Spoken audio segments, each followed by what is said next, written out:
My guest today is Kev Milsom, and Kev had a near-death experience in October of 2018 at a hospital in Cheltenham, Gloucestershire. He was 55 years old at the time and suffered badly from sepsis. His wife has been told to fear the worst, and his near-death experience lasted around 15 minutes. And during this, he met his mother and stepfather, who had been deceased for several years. Since recovering from his time in hospital, he has sought to devote time to helping others and trying to help people to find awareness of life beyond physical death in hope that this brings comfort. Thank you so much for joining us, Kev. I appreciate you. It's an absolute pleasure. Absolute pleasure to you. My viewers are interested in near-death experiences. If you want to go ahead and start there. Yeah, I was in a state of being very unwell. I wasn't quite sure how ill I was. The sepsis had come on very, very quickly. And by the time I arrived in hospital, by the time that they got me to hospital, I was in a very poor state of health. I had a operation to remove some of the sepsis, which had gone deep into my right foot, into the bone, and was moving up my leg at a pretty horrible, scary rate. And obviously, once it goes above the knee, that's game over. So they wanted to amputate my right foot, my right leg, to make sure that they got everything out, because they said we're not taking any chances. And I didn't realize how ill I was. And I didn't realize that when you're that ill, they wake you up every hour to make sure that you're still breathing. And they'd woken me up at 5:30 to jab me and to take my blood and everything else.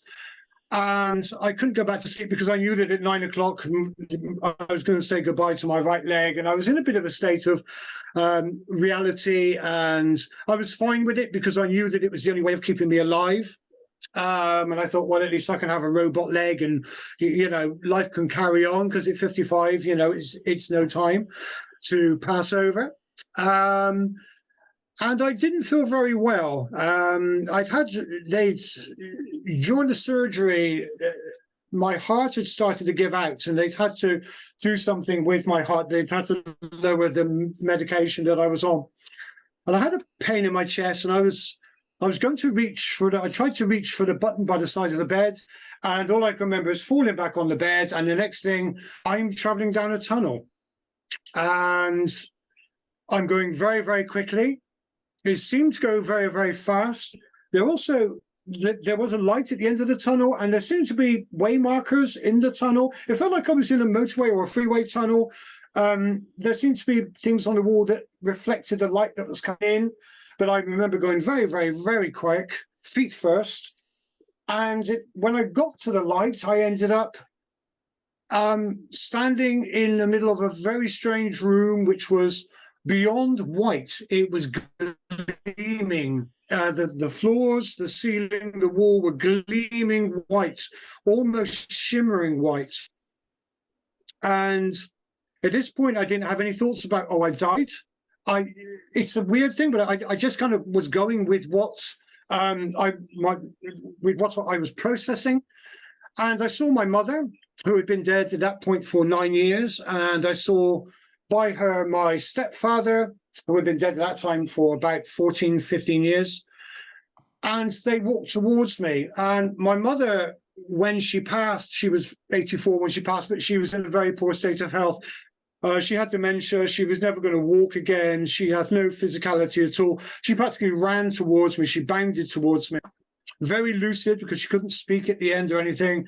Very, very lucid, as I remembered her growing up, talking at 1,000 miles an hour, like a machine gun. And she was telling me about spirit, and she was telling me, it's wonderful, the flowers, and the animals, this beauty, it's so. And she, and I was in a kind of state of what is going on. And I was trying to take in what she was saying. And I'm sure that her mouth was moving, as it did often in life. Sorry, Mum. But I'm sure that her mouth was moving when she was speaking to me, and mine was speaking back to her. And she was telling me about this thing, and I had a moment of realization of, I'm not where I should be. I felt like that. And I began a process of like an internal life review.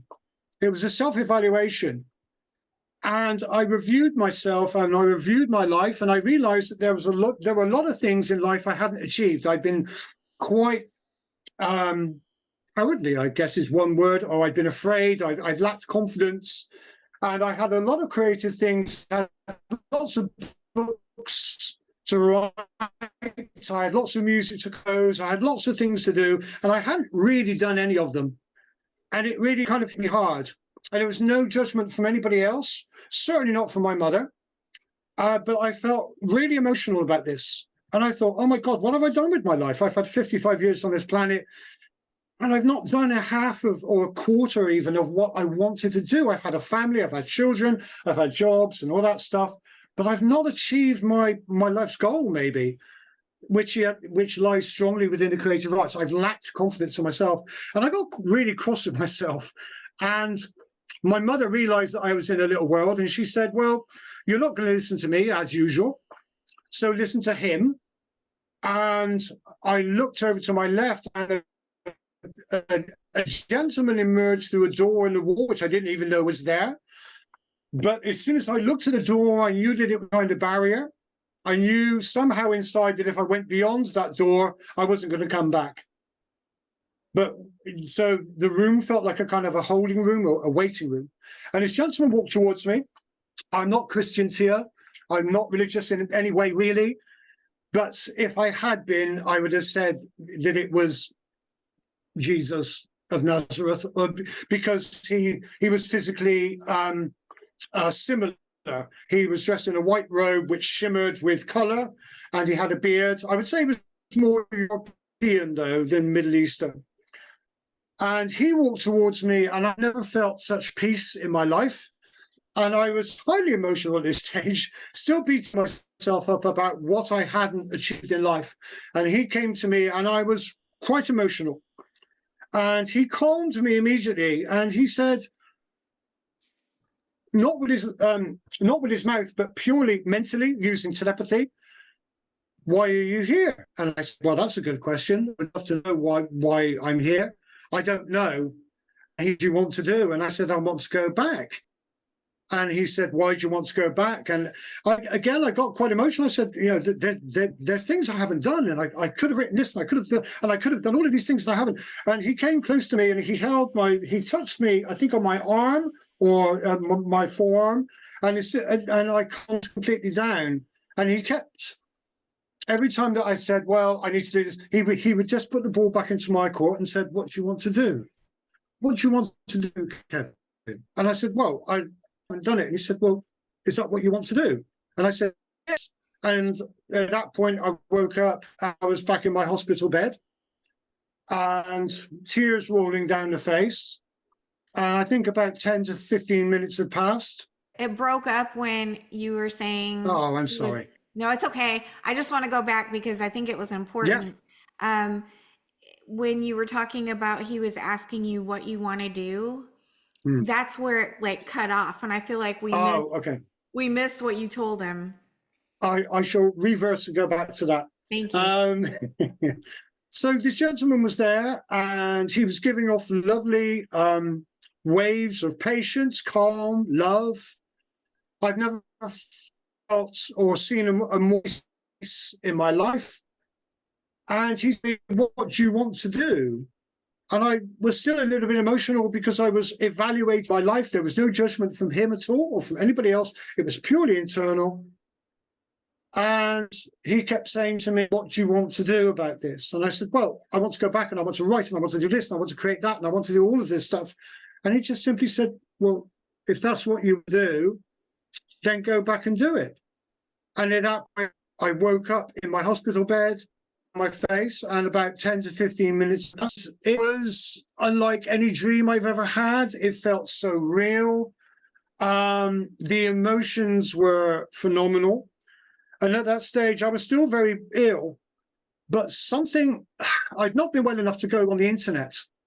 And I had a little laptop, and I thought, well, I've got about 3 hours to kill before the operation, the amputation. I went online, and I could feel this wave of love all around me in the bed. It felt like a donut. That sounds weird, but it felt like a donut with a hole in the middle, and I was in the hole, and it was around my middle. And I realized that I had about 1,000 people online who were praying for me and sending me healing prayers. Some of them were Christians, some of them were atheists, some of them were spiritualists. Didn't matter. They were just sending me their love and their best wishes. And I could literally feel it here around my middle. I could feel that love and energy. And a little voice in my head for the first time said, "It's going to be okay. You're going to be all right." And all the fear of the amputation went.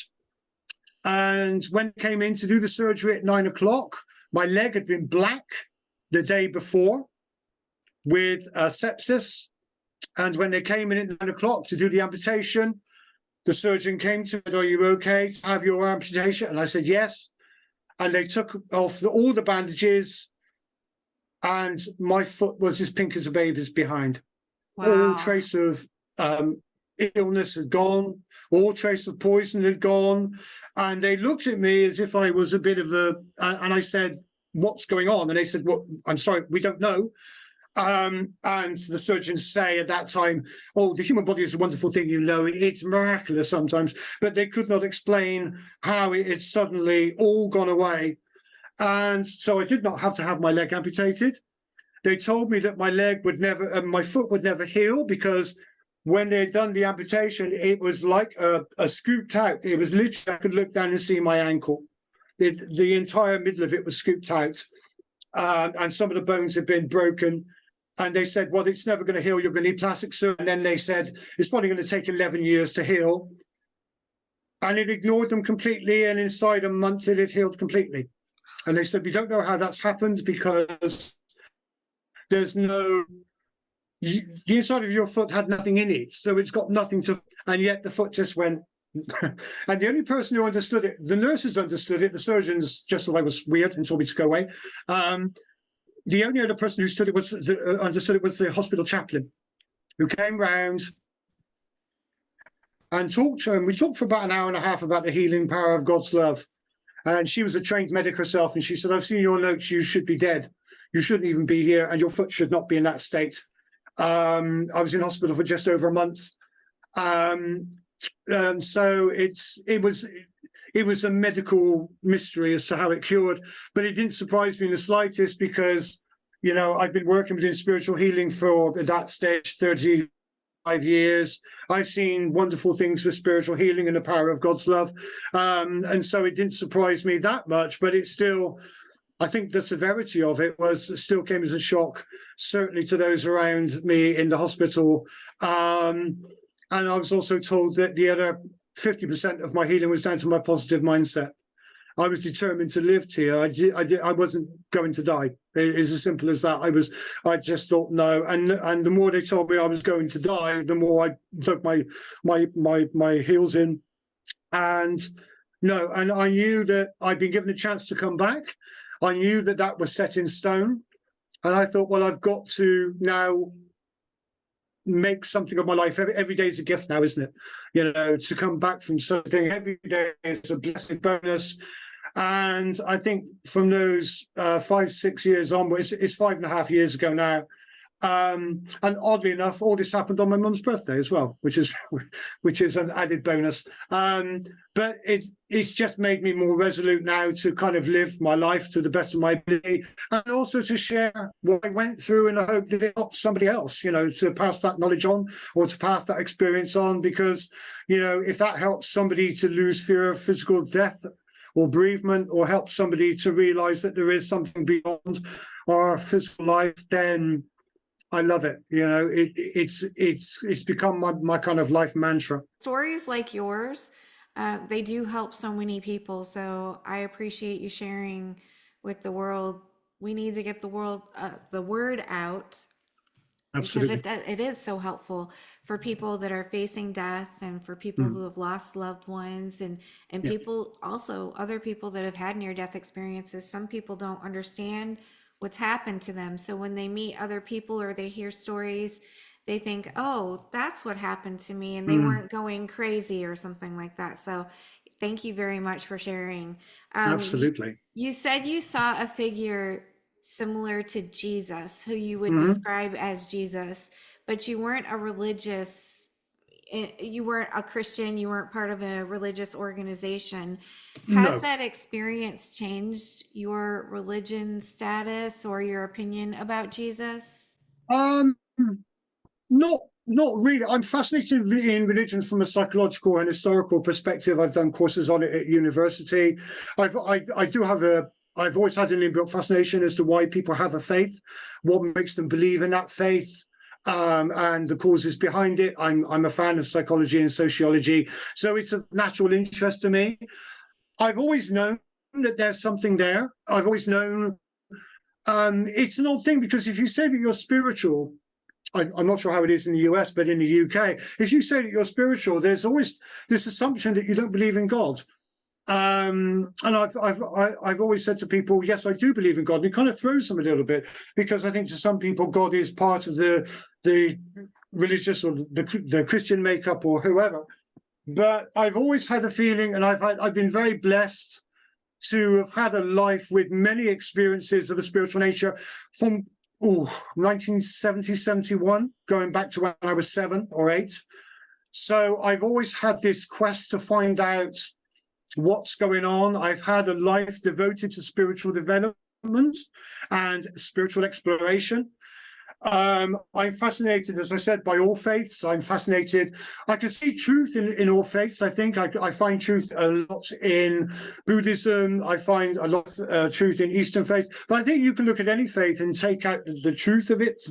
If you strip it back to the bare, truths of that faith, I think faith holds wisdom and holds lessons by which we should live our life in a good and moral way. I would like to say that I felt that the gentleman who was with me, I felt he was more of a spirit guide because I felt that I knew him, although I couldn't tell you why. Also, behind my mother and my stepfather, there were other people. There was a little gang of about 10 or 12 people. And I looked at them quickly and I knew that I had a connection to all of them, but I didn't recognize some of them. But this gentleman who came forward, it's like we were connected. It's like we were twin souls. It's like he understood everything about me. His patience with me was absolutely phenomenal because I was becoming emotionally agitated with myself. Just that, why haven't you done this? Why haven't you? Oh, for goodness sake. Yeah, and I was beating myself up. And I know some people have a life review and everything else. I guess that was kind of mine but it was purely like me just looking in the mirror and seeing what I could have done, what I should have done, and getting cross at myself because I hadn't had the courage to do so. And he just seemed to resonate with everything that was in my mind. As I say, he connected with me on a purely telepathic level. There was no movement of the mouth. His voice was calm, very deep and resounding, and it went through. I listened to everything that he had to date, and I've had some pretty deep ones over time.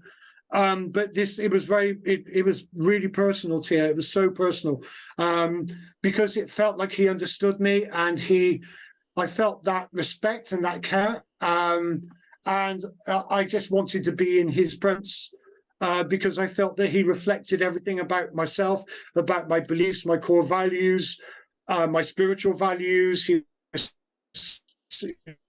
just reflected everything to do with that, and so he felt. Although my mother and my stepfather obviously had been in spirit for some time, it was like he was a league up. He was a different energy. He resonated energy. It was like a force field around him, and it's really strange because at the time I came back and it's the experiences seem to go by like that, and it's only in the remaining times I've joined near-death experience groups on Facebook, and there's some wonderful questions asked on there, and certain bits have revealed themselves over time that I hadn't thought about. Because people, did your mother speak to you with her mouth, or did she use to? And it's only on reflection that I've kind of thought about that. And also, what I didn't know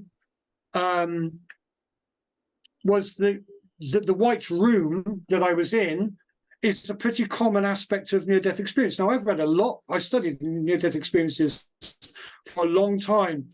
And part of the evidence for me was that if somebody said to me, right, can you create a near-death experience, I would have pretty much gone down the stereotypical route. I'm in a tunnel, I'd come out in some trees, there would have been animals and flowers and all this kind of stuff, and I'd have probably seen God or whoever. I wasn't aware of the significance of the pure room until I came back and I started to talk about this on social media, and other people contacted me and said, I know that room. I've been in that room. You described it exactly as I saw it. And I thought, oh, it's a thing. I didn't realize, I've never come across it in a book or anything. So that was also evidential for me. But the whole thing, yeah, it's been life-changing in many ways, Tia. But as I said, the main aspect of that is that every day is a gift, and every day needs to be used in a positive way. Trying to be kinder to the self has been a huge part of my experience. You said you felt like this Jesus figure was possibly like your twin soul. I find that interesting because I have heard analogies before that Jesus is, Jesus lives within our heart, and that is the godly aspect of us. Do you feel like this figure was possibly your higher self and reflected that vision of Jesus to you? I did wonder that. I did wonder whether it was like an echo or a portrait of my higher soul. I don't know. All I can tell you is that I knew him. He felt familiar to me. There was a bonding that may have been down to his spiritual power, his presence, which calmed me immediately down in my state of ripping myself to pieces. But it felt deeper than that, Tia. It felt like I knew him. He knew me. We were aware of each other. And I felt from him, which is something you don't always feel with human beings, I felt immense respect from him for who I was. And that was returned, obviously. And I think it's that respect that made me feel part of him, or part of everything, universal partnership. It's really hard to find words because we're dealing here with just feelings. And I work as a writer. I'm usually very good with words. I've got a good vocabulary. But I struggle to find the exact words to define that experience. It was, all I can say is that it was a very deep level, a very conscious level. There was an awareness. This gentleman knew me. He was not judgmental in any way. He respected who I was, good and bad, gifts and faults, all of that. He just accepted me for who I was. And that really hit me hard in the solar plexus. That really hit me hard. And I knew he was immensely trustworthy, and I could have been in his presence for a long, long time because of the peacefulness that came from him. I would love to know when I go over, when that time comes, of which I'm not afraid in the slightest, but when that time comes, I feel like this was part of a journey. And as much as my mother, I feel, wanted me to go beyond the door to see all the lovely stuff that was there, I know that time to that point is short, that our lives here are short. And it felt like in their terms, it was like that, so I'm not afraid to die. I'm not afraid of that. And I know that in terms of spirituality or the spirit realm, that it's a short space of time. I know that I'll get to see what lies beyond that wonderful door. I would love to get to go back. But when my time is right, I didn't feel that my time is right, Tia. I felt that I needed to come back. I tried to do things that, and I've become braver and bolder. I've become a different person. It's changed me in many ways. I've lost a lot of fear because I realize now exactly how short time is. And so I want to achieve as much as I can before my time is up. and I'm doing my best to actually make that happen now, and I shall continue to do that. But yeah, it was just a fascinating experience. But I felt that it was part of a journey. It was part of a major lesson for me to understand. And I'm still learning from it 5.5 years on, and I think I still will. And that comes also from sharing with people like yourself and people online, and learning from other people's experiences in themselves. And at the end of the day, we all learn from everybody. That's how it should be. We should be able to learn from everybody else. And I understand when people come in and poo-poo it. I'm the biggest skeptic going. I'm very grounded in my spiritual beliefs, even though I've had a lot of weird stuff happening to me all through my life. I'm very skeptical and grounded, and so for me, it was just further evidence that life goes on, and hopefully, if we can help to get that message out there, then that's a fantastic thing. Well, I certainly appreciate you sharing your story. It means a lot to a lot of people. I hope so. In the white room, you said there was a group of people Mm. standing behind your mother and your stepfather.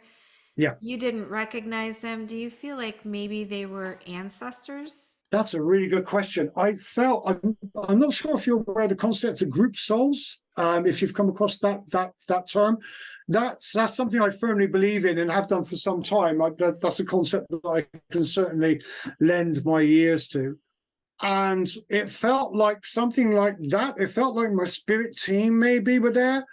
I looked at them very quickly. It was a small huddle of people. Some were tall, some were short, and I'm sure at one point I saw a gentleman dressed as a Native American, and I know that my main spirit guide is Native American, and has made his presence known to me for over 35 years now, not more. He was there, and there were other people that had a connection with them. So again, this is guesswork, obviously, but it felt like they were my group. And I do feel that we go through life. I don't know if you felt this or any of your listeners have felt this, but there are people in life that we connect with on a really strong level. It feels we have a knowledge of them. It's like them all our lives. There's a recognition with them. And I can pick out a few in life, maybe half a dozen. And I know that I've spent past lives with them. I feel very strongly. We just have that connection upon meeting. It's like, oh, I know you. So I feel that we also have a team over there as well, helping us. So it felt like a group collective, and everybody just come to welcome me or to observe or to lend their energy, their power. It felt something like that. I'd love to. It's one of those things, and I'm sure that people would say this many times who've had the experience. I'd love to go back and experience it again, because I would look at it kind of in a different way. I would probably go over to the group and say, hello, who are you? And make notes. Because, but at the time it's happening, it's all very, you're trying to take everything in.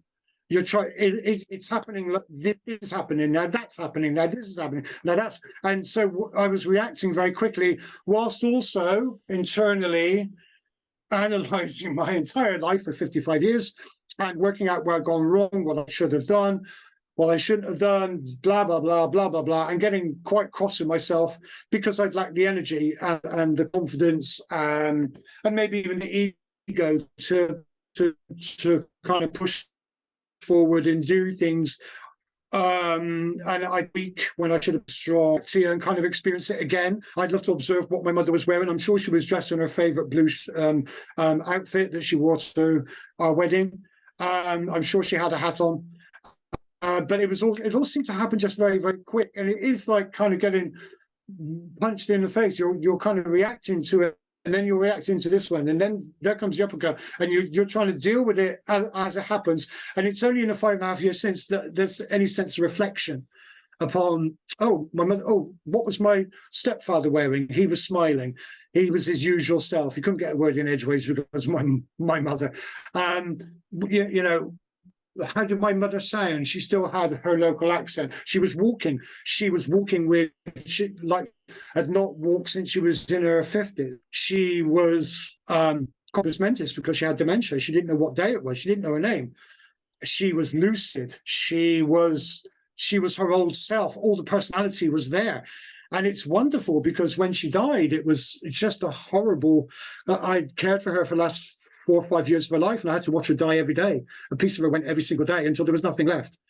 And yet here she was, and she was moving and running and animated and just conscious and aware. And it was so wonderful to see that. And that again gives me hope that when we go over, no matter what state we're in, emotionally, physically, mentally, spiritually, over there, we're allowed to heal, we're allowed to become whole again as we were before we went down. So many lessons to learn from such a short 10 to 15 minutes in the spirit world. And I'm still trying to absorb them now and kind of absorb them into myself. And like I said, it's people like yourself and other people asking questions and other people sharing. And that's what really helps, I think, us to try to make sense of something which is, not an enormous, but a very powerful experience, and hopefully we can erase some of that fear. Do you feel like the people behind you and your mother and your stepfather and this Jesus figure that they entered the room, or do you feel like you've been in that room, they've always been there, you've always been there? They were there when I entered. When I went flying down the tunnel at Warp 3, and I came out into the room, they were already there.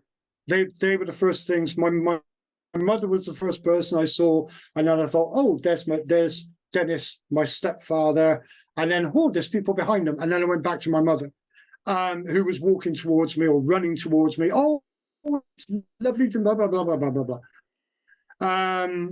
And it was a very surreal experience because, again, as I said, my mother was non-verbal for probably the last 2 years of her life after being very verbal. She was very non-verbal and very non-physical, was never going to walk, was living a very sad life, really. And it was her time to pass at 84. And so I saw my mother coming towards me, and it was like, wow, this is what's because that. And so it was, again, that was a very kind of surreal moment. The people behind, they never came forward. They were in the room when I came out of the tunnel. The only one who entered the room was the guide or the Jesus type figure, the guy with the white. And he walked through literally a hole in the wall that I didn't. A doorway in the wall that practically wasn't there because it's sealed back up again. It was like a hidden door. And like I said, I felt that was a barrier, that was a conscious barrier between the material and the spiritual worlds. Yeah, he was the only one who came into here. The others have been there. It felt like a waiting room. It did feel like a waiting room, or that sort of thing. But I knew that I couldn't go beyond past the wall. Maybe your soul family is there waiting for you. I think so, and I think we hear so many stories and we read so many stories about how we're met. I've done a lot of research into deathbed visitations, obviously near-death experiences, out-of-body experiences, and I don't think anybody ever is alone. I firmly believe that. I firmly believe that we are all met by somebody. I've read accounts that people are sometimes met by their animals, even. Usually there tends to be parents or grandparents even. I know that when I pass, I'm not going to be alone. When I go over, I'm going to be met probably by my mother.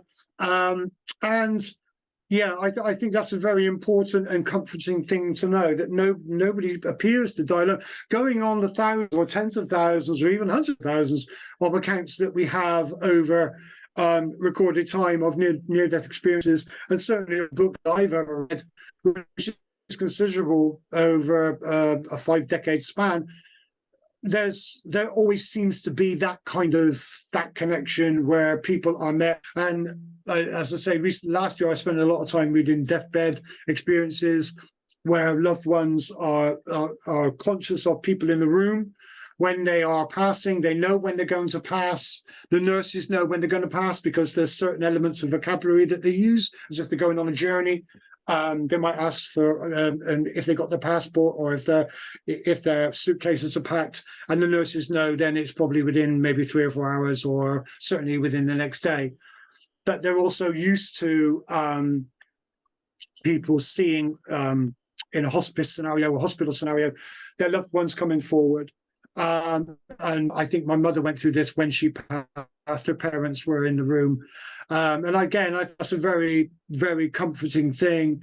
The nurses seem to be clued up. And in hospital, when I told my story to one of them, they got it. It went round, and the nurses got it. They were sat on my bed, and they said the doctors, the surgeons, they're too clinical. They'll never understand. They'll just think you're weird. They'll just think you're very, very strange, which they did. And they told me to my face that I was very weird and also very hard to kill. That's on the official notes. Mr. Milsom is very hard to kill. But there's a real acceptance with the nurses that they understand, because obviously they see this on a day-to-day basis. They see the personal elements of patients who are close to death. Is something they see multiple times every year, or even every month sometimes. So they get to know the little signs. But yeah, I'm not afraid to die in any way at all. And I know that when I go over, I'm going to be met members of my family and my loved ones, and hopefully my pet as well. So that'd be absolutely lovely. That is a beautiful and comforting thought. Thank you for sharing that as well. When you were over there, did you feel as if it was more real than over here? That's a really, really, really good question. It felt different. See, it's questions like this now, they take me back to the analyzing, which is brilliant. It felt different, certainly different. The people I saw were solid. They weren't see-through or transparent. It felt real and not earthly. Not earthly in any sense. It was more vivid. As I say, the room that I was in was glowing. It was alive. It almost like it had consciousness of its own. The people that I met were different. They resonated something that's not down here. We might pick it up on a subconscious level or a psychic level or a spiritual level, but I've never seen anything like that. I mean, I've worked as a medium for pushing 40 years. I've had some amazing experiences with that, but nothing comes close to what I felt in that room and the connection that I had with everybody and the room itself. It was like I was connected to every living thing and everything was connected to me. So that connection was beyond words. It was a living, breathing thing. As I say, it's so hard to put it into human words and human language, but that connection felt just absolutely alive. And it was like I was part of every molecule in the room, every atom in the room. It was just very vivid and very strong. And the connection with the people was incredibly strong. As I say, with the guide, with the spirit guide or the Jesus figure, I could write books on that connection alone. It was so deep and mesmerizing.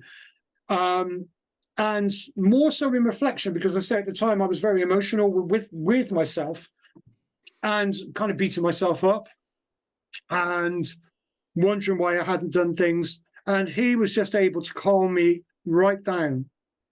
I was in a quite agitated state. And also my brain was trying to process, I think, 1,000 things at once.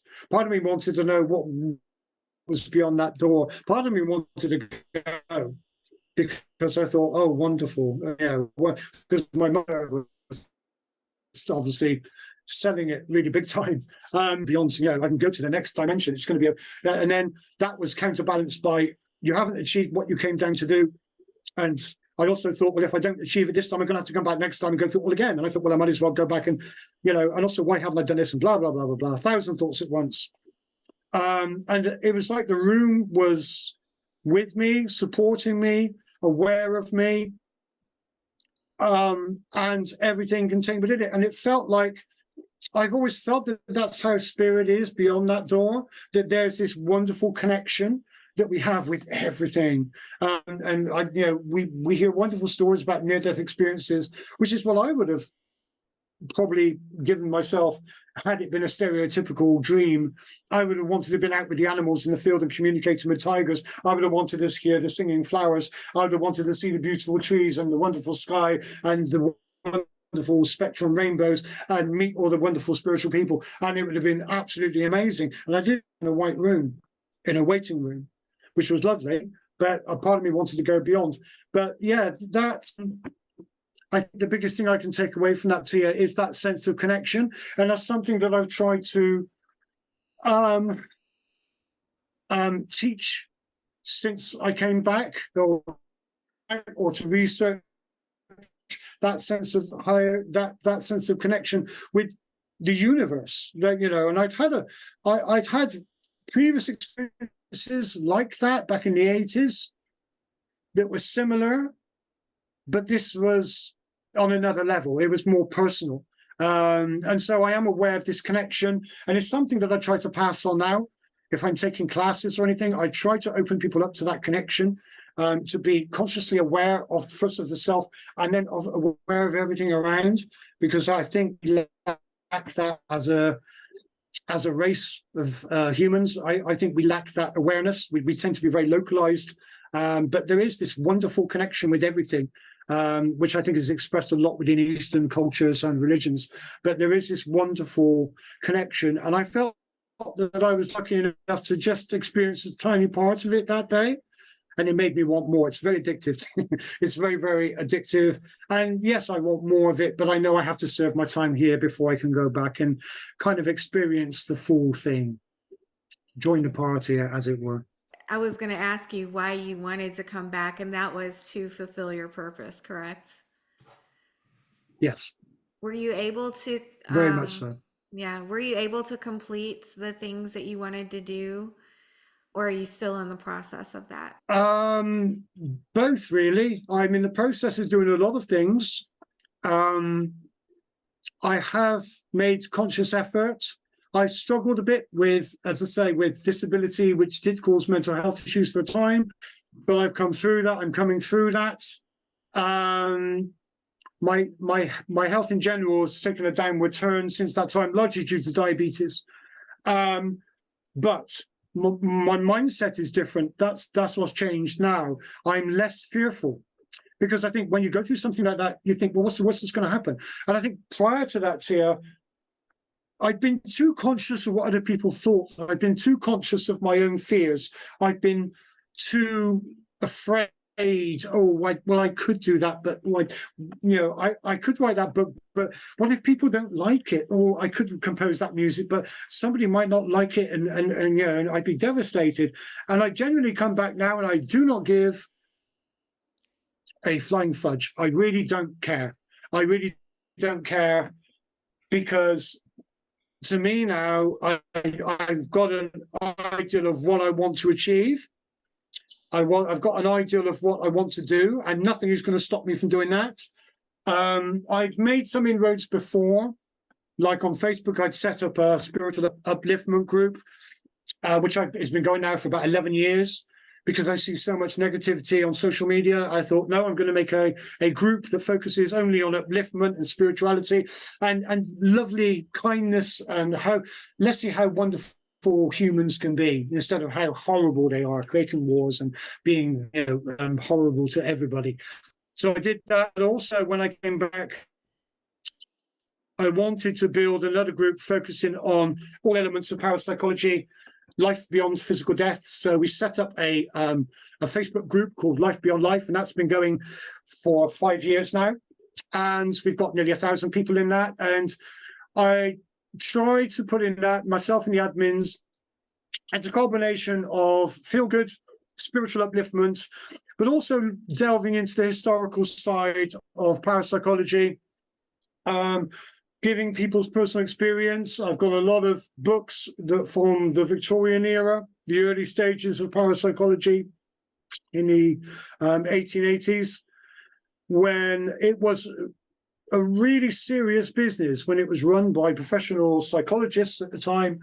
who are really looking for answers into life beyond death. And when they look at cases such as what I've been through, it's analysed almost like a police case. So we have witnesses. It's really compiled in a very serious way.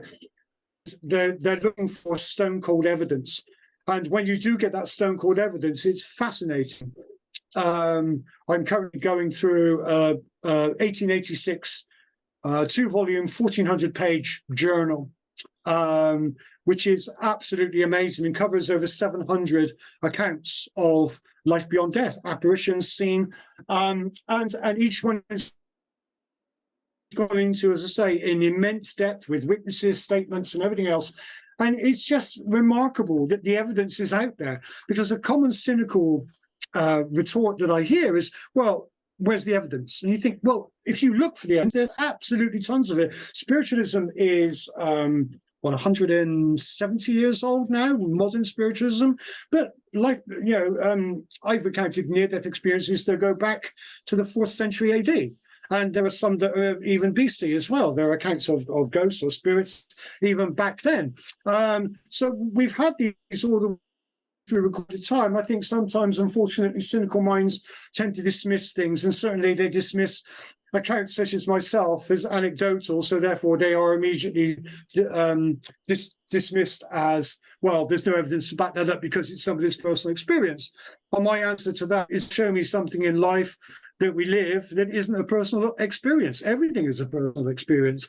But when we have, as I say, hundreds of thousands, if not more, of accounts that have been analysed in depth by spiritualists, by psychologists, by parapsychologists since, as I say, the modern times of 1850, then the evidence just stacks up. It's phenomenal how much evidence there is.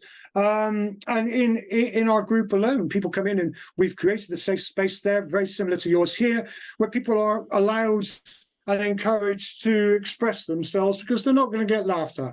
They're not going to go, oh, yeah, but you were probably drunk when you saw that, and all this kind of nonsense that you would get if you went to the pub or you went to work and said, I saw a spirit over the weekend. You're going to get ridiculed, because I think there's a deep element of fear that goes along with this as well.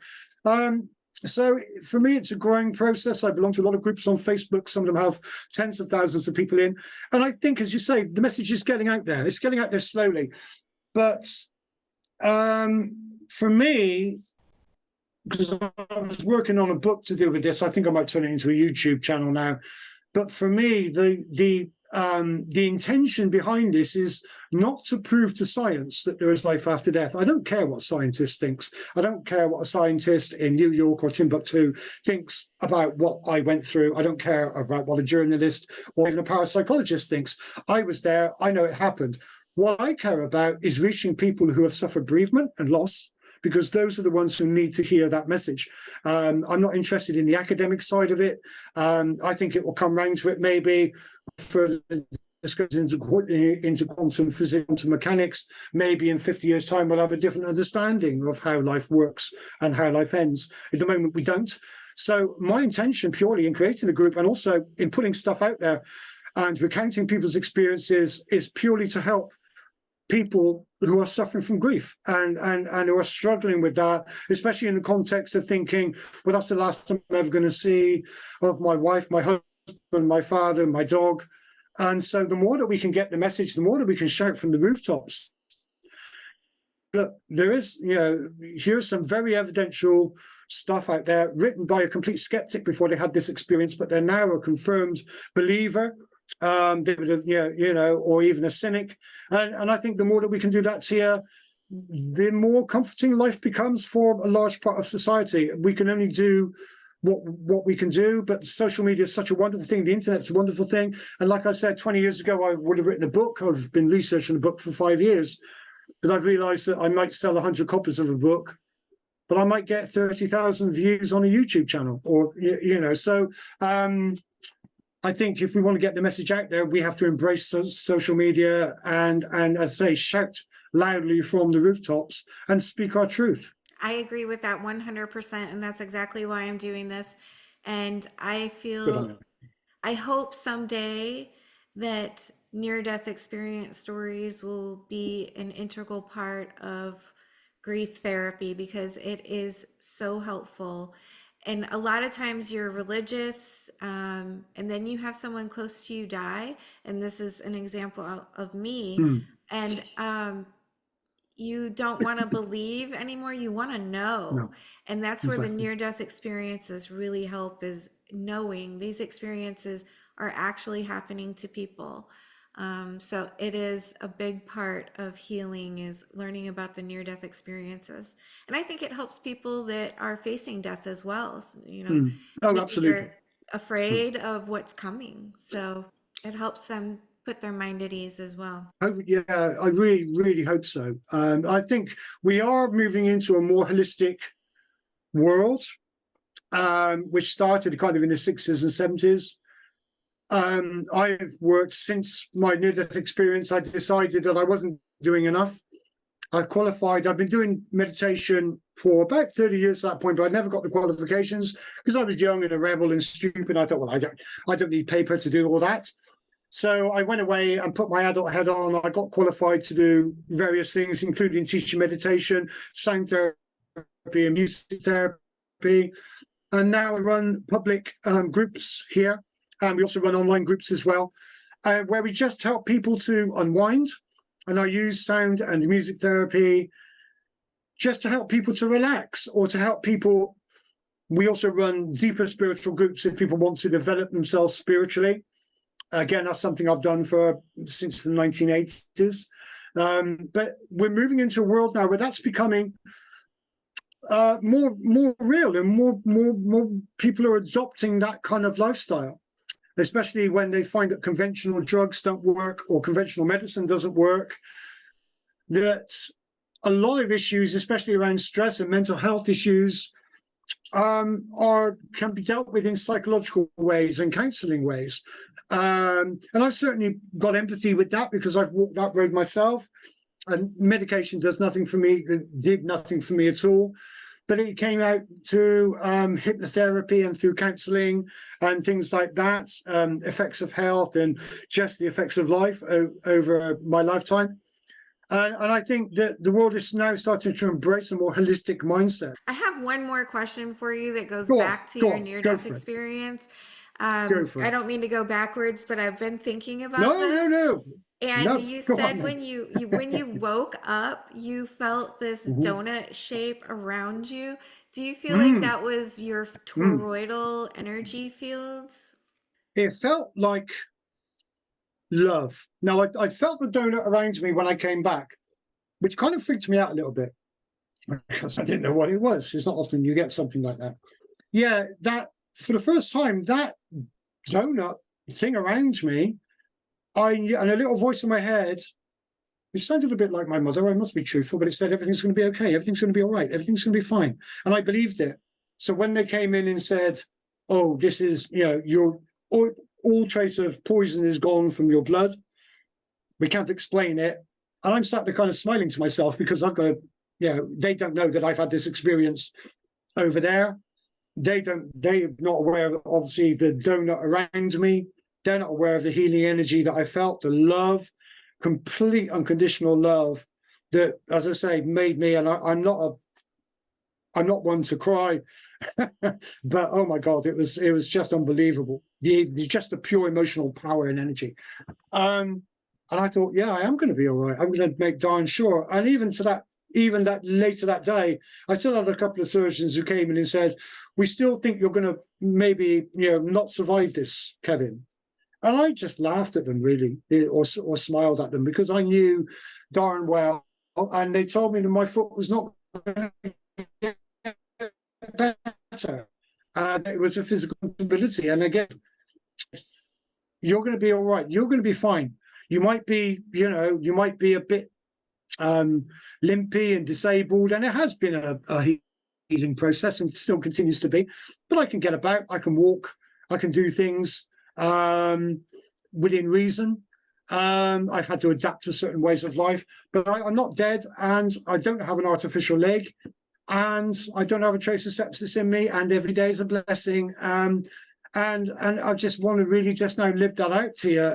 But the healing donut was a sort of full word for it, isn't it? But yeah, it was that connection, and it was that, and that's something I try to teach within all the meditation sessions now, is that universal connection, usually through nature. And I usually take people to a beautiful place. I'm writing a book on meditation at the moment. It's made me write a lot more since I came back. It's made me want to express myself a lot more, because I'm not living in the shadows anymore. I'm not afraid to speak it now. As I say, I do not care what people think about me, my story, my experiences, what I believe in. I couldn't care less.